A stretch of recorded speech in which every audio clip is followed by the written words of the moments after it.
Oh, give thanks unto the Lord, for He is good. You know He's good. Welcome to the Spice of Life variety show. We bring you greetings from the West Angeles Church, and we are honored that you have joined us on this day. We invite you to grab your pen and your paper so that you might copy down our contact information, our phone number, our email, our fax number, our P.O. box, and contact us with your prayer requests or your comments or show ideas, whatever the case may be. You are special, and we would like to hear from you. We want to encourage you to know that we love you and we embrace you, but more so, God loves you. And so again, thank you for joining us. Pamela Webb. Dr. Lewis. How are you? I'm great today. How are you? You're looking mighty nice there. Well, thank you so much. Okay, what's going on today? Well, we have a topic that is a realistic topic, but it's also a sensitive topic. Okay, true. And it's the loss of a child. And you know how we like to inform and to encourage our audience. Yes. And so we believing God is going to do that right now. Yes. I know we opened up over a very precious baby girl's picture, and that young precious jewel was Ashley Brianna Johnson, showing her at 5 years old, the daughter of Lucy Johnson. Lucy, thank you for coming, and thank you for being a part of us, and we just celebrate you and your strength. Claudia Jones, you're here with us, and we are celebrating you also. You're here to share and talk about your baby boy, well, not baby boy, but your man, Vincent Todd Carraway, 17 years old. Ladies, again, as Pamela's indicated, it's a very sensitive subject, and being mothers ourselves, I can only imagine getting that call or experiencing that. How does a parent deal, especially a mother? You know, because we know them before they come. Yes. How does a mother deal with the loss of a child? Lucy, and then you, Claudia. Having nurtured, like you said, for 9 months and then 5 years, it's a daily thing. It was a daily thing for me. I can only speak on my personal experience. I had to learn to grieve because I had to find out, first of all, it's okay to grieve my loss. It was okay to miss her. It was okay to still love on her, on her memory. And then it's also okay to move on, you know, to move on. Because Ashley was 5 at the time of her passing. Ashley was 5. And she would be 20, almost 21 now. Yes. Okay, all right. What about you, Claudia? How does a mom deal with it? How? I agree. It's a daily struggle. It is okay to grieve, but that's something you have to learn. In my case, because my son was fatally injured in a drive-by shooting, so I had a lot of anger. And it takes years to get rid of that anger if you are doing it on your own. And even trying to get help, I did not sleep. I literally didn't sleep for 3 years because the ifs would drive you crazy. If only I had not let him go that way that day. If I had been there, if. So a lot of it was guilt. The ifs were bringing me a lot of guilt, because it's like, if I hadn't let him go, he had just gotten the car, if I hadn't let him have the car, if I had been a better mother, all of the and the ifs kept me awake literally for 3 years. So it's a daily thing, and unfortunately, in my case, and this is the one thing that when we leave today that I encourage people to do, is to have a great relationship with God. Because when my son died, I was brought up in the church my entire life. But unfortunately, the church wasn't always brought up in me. And didn't have that one-on-one. So I encourage people to have a one-on-one relationship with God so that you can have someone to turn to, as opposed to just being angry. I was mad at God. I'm sure. Oh, that's understandable. So That's I'm understandable. not just mad at whoever drove by and shot. Right. I'm mad, and then I was mad at myself. Right. So it's a struggle in releasing and accepting and forgiving yourself and forgiving the person who did it, and understanding that God didn't cause this and didn't, but there are a lot of things. There's a lot of things involved in just that dealing day to day. Now, because it was on his 17th birthday, right? And literally on his birthday it was the night before his birthday. The night before his Right birthday before his eve. 17th birthday. Okay. Right. And he was preparing. He wanted to go horseback riding, and that entire day I had spent shopping for him, and I actually bought him an outfit for church, and I ended up having to bury him in it. That was hard for me. That was very hard to bury him because he never saw it. But yes, it changed birthdays for everyone in our family. And it took years before we can actually celebrate birthdays again. It was just very hard. And so he would have been 37 36. now. 36, going on 37.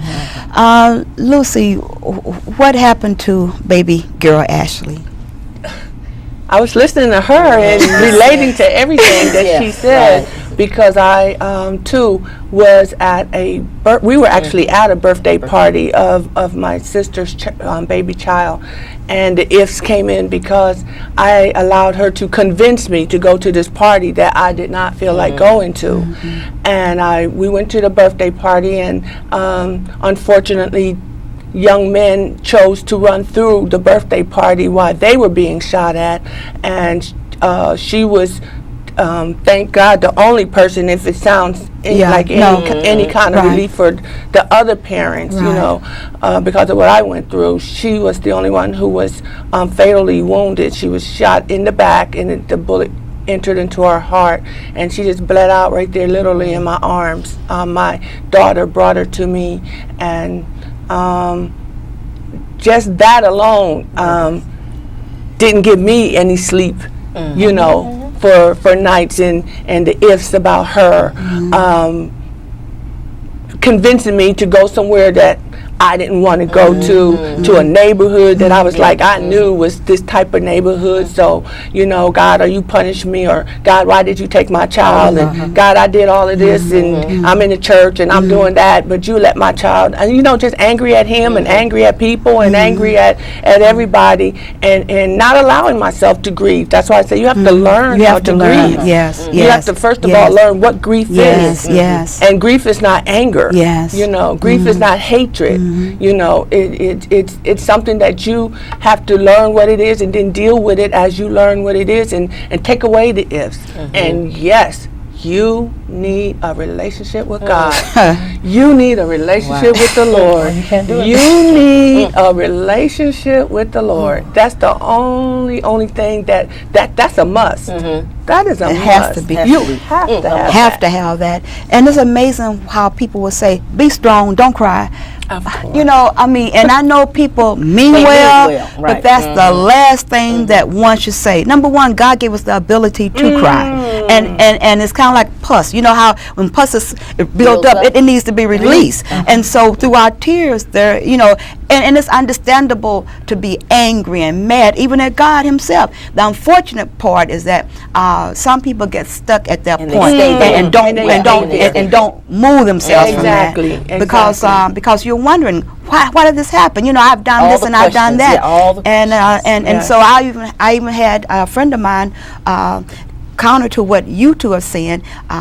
They were at home, and there was shooting outside, and now this baby was in his bed asleep in his own house. My God. And the bullet came through the wall and killed he was 5 years old. And so it's just really a blessing every day that we can go back and forth. We can't take it for granted because everything under the sun is happening. And when you think about losing a child, because in our mind, we look at our children are going to bury us, but in that particular case they didn't. We were talking earlier, we were talking about wonder how he would look now, and wonder how she would look now, and wonder what would she be doing, or wonder what he'd be doing just now. And so that doesn't happen because but I guess probably, like you said, having a relationship with God is the key factor in getting over that. It sounded like you had when it sounded like you grew to have you grew to walk into an intimate. Definitely. Like I said, I was in the church all my life, and did what I thought. I went to church regularly. I prayed. I blessed my food. I put both of my children through a parochial school, through all of elementary school. I went to a parochial school through the 12th grade. All the way. One of our curriculum was Bible. So knew the Bible, but that has nothing to do with having a relationship. Intimacy, an intimate relationship with God. And you can go through all of the motions and still not have that. And because I didn't have it, I couldn't release that anger. I was so angry at God. That I didn't call his name. I didn't say God's name for those same 3 years that I didn't sleep, because I was just like you said. How you let my child? Hello. That's right. My child had charisma. My child my child was getting ready to go to college. My. But it wasn't my life. And I read the books. Good things happen to bad. Bad things happen to good people. I read the book. People were giving me books. They would help everything. The book didn't mean a thing. To be that. Exactly. And he was on his, like I say, just before his 17th birthday. But that's a baby to me. That was of still, course. And I don't care if it was 55 years old. That was still your baby. It's still your baby. And for lack of and for lack of anything, people saying, "Oh, child, I know what you mean." No, and he only can bear. I thought I would bear that. So that isn't true either. Yeah, we have to be, and people mean well, but again, that's something else that we say. I know what you're experiencing. Even the two of you have both lost, but you have uniqueness in your own way. There are some similarities there, but you're two different people. So our feelings are different, our emotions are different. So we carry things, and we carry things different. So with knowing that, I can't tell her, you know what? I know exactly what you've been through. Exactly. Because I don't know exactly what she's been through. Every situation is unique. Every situation is unique. But Dr. Lewis, I can say that in my going through this, I was taught that when the Lord brought to me that I went through this to be able to help others go through it. Okay. Through his ministry, through purpose. And I do believe that for her also. That's why it's unique. Definitely. That's why it's unique. That's why my experience is not her the counseling experience. department at the church would call me and say, "We have a parent who lost you. Would you talk to them?" Yes.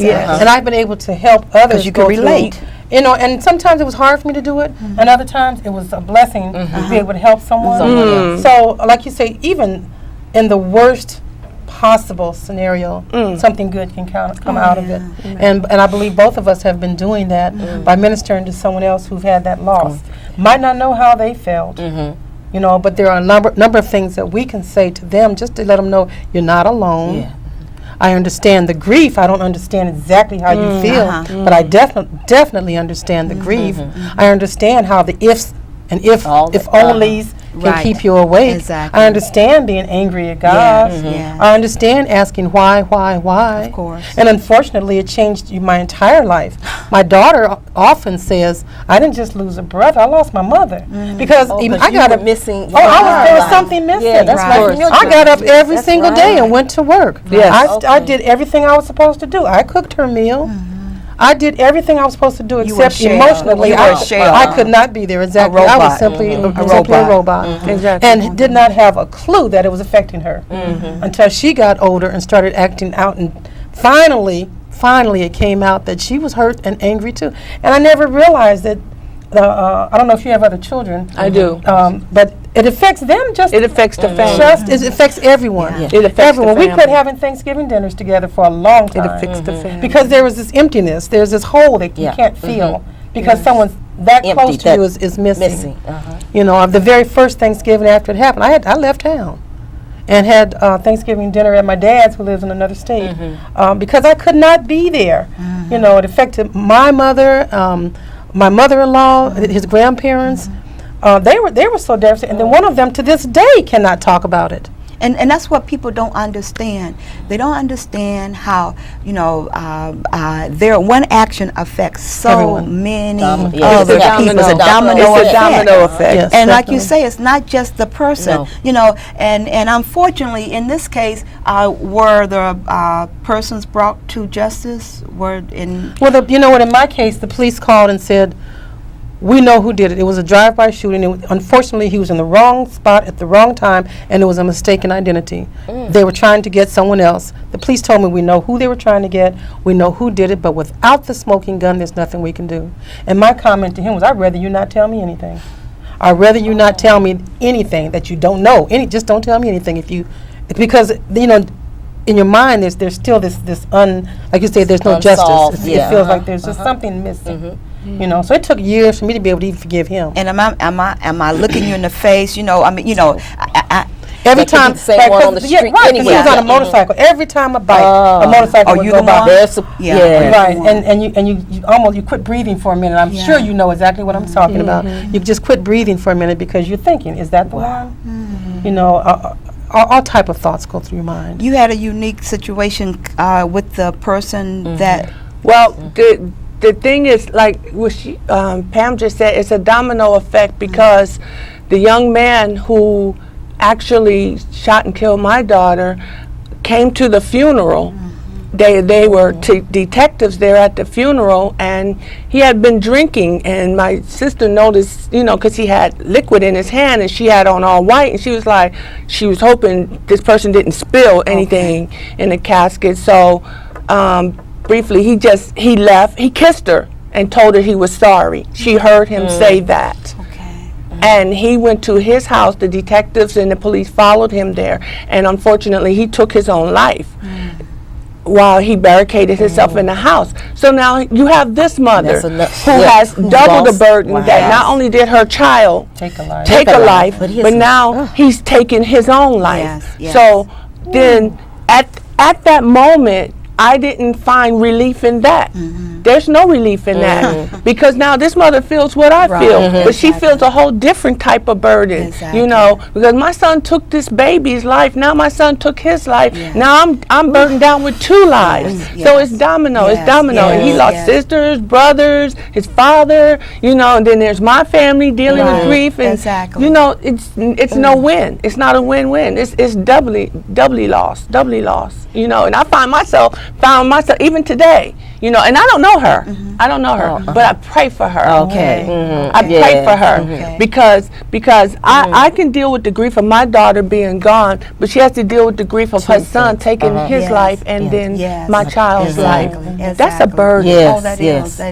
But like you said, how you two have been able to survive is because of the grace of God. The grace of God. And then also understanding that, and as bizarre as it may be, that that even in the 5 years old that your daughter was here, and the almost 17, nearly 17, that whatever purpose that God had for their lives, that impact was impact as though that they lived for 105 years or 117. They impacted who they were supposed to impact. Well, I do know that we had the church was so packed out, and I sat there like a zombie, basically. Of course. I don't even know what they were saying up at the pulpit. Of course. But I do know that I saw at least 10 to 15 people at the altar. They actually came to the altar. They actually turned their lives over and accepted Christ into their life at her funeral. Praise God. So God said, like, you know, He had people to come to the kingdom.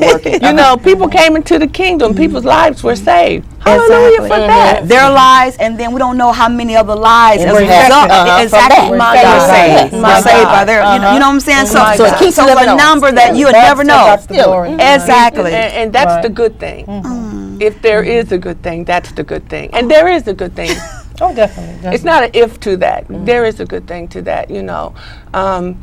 If I could say that the thing that I missed the most about her was her smile, was her intelligence, was this little old soul in this little 5-year-old body, you know, who actually encouraged her mother to stop smoking cigarettes. You know, with the mom. Do you want to die? This is how she told me. Don't smoke. Oh my goodness. You know, so, and I'm stopped smoking cigarettes because in my head I'm like, I want to be here for this child, the rest of this child's life. Yes, You know, we have so many similarities. I can't believe you said that. Because when I was pregnant with my daughter, my son said the same. you're smoking. You're making my baby sister smoke. Oh. And he's the one who encouraged the same thing. Yes. Who actually almost very similar scenario. Yes. Like. Well, if a child tells you that you have to stop, that the conviction is like, you've been looking at these commercials and ads all your life, but when a child tell you, you know, Mom, you got to stop smoking, with the hands, you know, and the eyes, those so bright, and with the utmost intelligence, I'm like, okay, now. This was the same time when they were having those commercials on television where the lady was smoking and she was pregnant, and they showed every time she took a puff. So you know he drilled that. Mom, get a grip, okay? Until I finally had to realize, okay, this boy needs okay, all right. Yeah. Oh, wow. You mentioned Ashley Smile. What about Vincent? There were so many things. He was a very charismatic young man. My situation was a little different because he was a teen, and he was going to Washington Preparatory High School. Okay. They actually closed the school for his funeral and told the students that if a parent picked you up, you can go to Vincent's funeral. And they had a big picture of him in the hall, and the principal came and all of his teachers came. I had no idea he had influenced his school to that degree. And one of his teachers came to me and gave me some of his writings. I didn't know he wrote. And she gave me some of his poems and writings. Actually, it was rap, but it was a poem. And so there were so many things that the way that he influenced people. I remember after his funeral, it was weeks later, I got something in the mail because I got so many cards from people that said, "You have no idea of how Vincent influenced my life." And I got this one envelope, and when I opened it, a picture of a baby fell out. Well, my heart dropped because the first thing I thought the other way. Oh my God! Did my son have a child I didn't know about? And I couldn't. And I dropped the paper. I couldn't hold it to read it. I was so nervous about this picture. Well, when I read it, it was a young lady who was in his class who said she got pregnant, couldn't tell anyone, her mom, no one. She told Vincent because she wanted him to go with her to get rid of the baby. And he talked to her. He said, "You cannot do that. God gave you that baby, and no baby is a mistake." And so she sent me a picture of the baby saying, "This baby belonged to your son because your son prevented me from getting rid of it."